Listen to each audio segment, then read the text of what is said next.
BJP के senior leader और party के जम्मू कश्मीर शरीक इंचार्ज आशीष सूद ने उमर अब्दुल्ला को उनके इस तबसरे पर निशाना बनाया कि जम्मू कश्मीर में जमहूरियत बाकी नहीं है।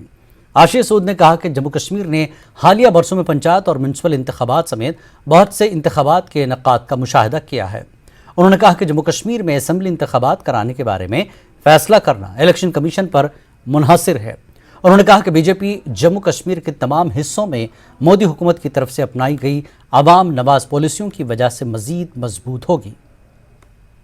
मैं आपके एस्टीम्ड चैनल के माध्यम से उमर अब्दुल्ला साहब से पूछना चाहता हूं, जब सालों तक आजादी के बाद से अनेक सालों तक जम्मू कश्मीर में पंचायत के चुनाव नहीं हुए, 74वां अमेंडमेंट संविधान का लागू राजीव गांधी जी के लाने के बाद वो उनके पिताजी मुख्यमंत्री रहे, जब 74th अमेंडमेंट लागू नहीं हुआ, तब जब जिला परिषद के चुनाव नहीं हुए, पंचायतों के चुनाव नहीं हुए, तब जम्मू कश्मीर में डेमोक्रेसी थी।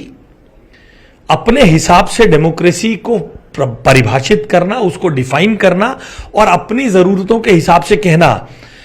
मैं फिर याद दिलाना चाहता हूं मिस्टर अब्दुल्ला को, 2019 में स्टेट रीऑर्गेनाइजेशन एक्ट पार्लियामेंट ने पास किया। उसके बाद के प्रोसेसेस कोविड के बीच में भी लगातार चलते रहे हैं और प्रधानमंत्री जी लाल किले से और गृह मंत्री जी लोकसभा में कह चुके हैं। इससे बढ़कर मुझे लगता है कि चुनाव के प्रति केंद्र सरकार का या किसी भी राजनीतिक दल की कमिटमेंट नहीं दिखाई जा सकती। 2019 5 अगस्त को धारा 370 हटने के बाद स्टेट रीऑर्गेनाइजेशन एक्ट हुआ। 2020 में पहली बार जिला परिषद और डीडीसी के चुनाव हुए हैं। 2020 दिसंबर में चुनाव होकर 2021 में और उससे पहले पंचायतों के चुनाव इन्हीं दलों ने बायकॉट किए थे।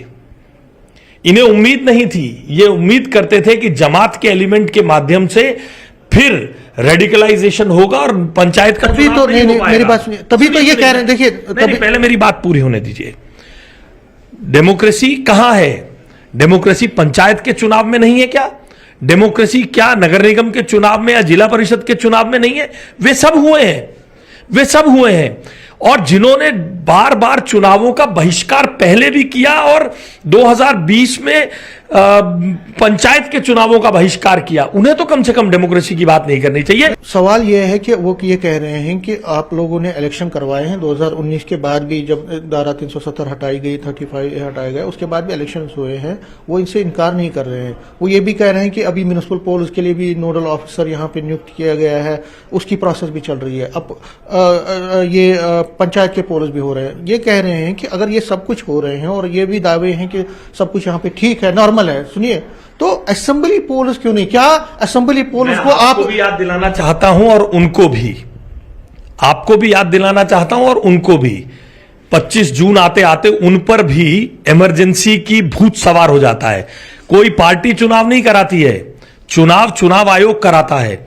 स्टेट रीऑर्गेनाइजेशन एक्ट का गठन हुआ, उसने डिलिमिटेशन करके सीटें नई बनाई, जिसका उन्होंने विरोध किया। मैं आपको बड़ी कन्विक्शन और बड़ी कमिटमेंट के साथ यह कहना चाहता हूं, मुझे उनकी स्वीकार्यता की आवश्यकता नहीं है, क्योंकि वो इस राज्य के चुनावों का लगातार बहिष्कार करवाने वाले, चुनावों से भागने वाले दल हैं। वो आज केवल अपने ब्राउनी पॉइंट स्कोर करने के लिए इस बात को उठा रहे हैं। उन्हें मालूम होना चाहिए, वो इस राज्य के मुख्यमंत्री रहे हैं, संवैधानिक पद पर रहे हैं, केंद्र में मंत्री रहे हैं, उनके पिता मंत्री रहे हैं। उन्हें मालूम होना चाहिए स्टेट रीऑर्गेनाइजेशन एक्ट में के बाद कॉन्स्टिट्यूएंसीज का डिलिमिटेशन, उसकी वोटर लिस्ट बनने के बाद वोटर लिस्ट का जनता के बीच में ऑब्जेक्शंस के लिए जाना, ये सब प्रोसेस है और वो प्रोसेस चल रहा है। अगर उनको नहीं दिखता है तो he must get his eyesight verified.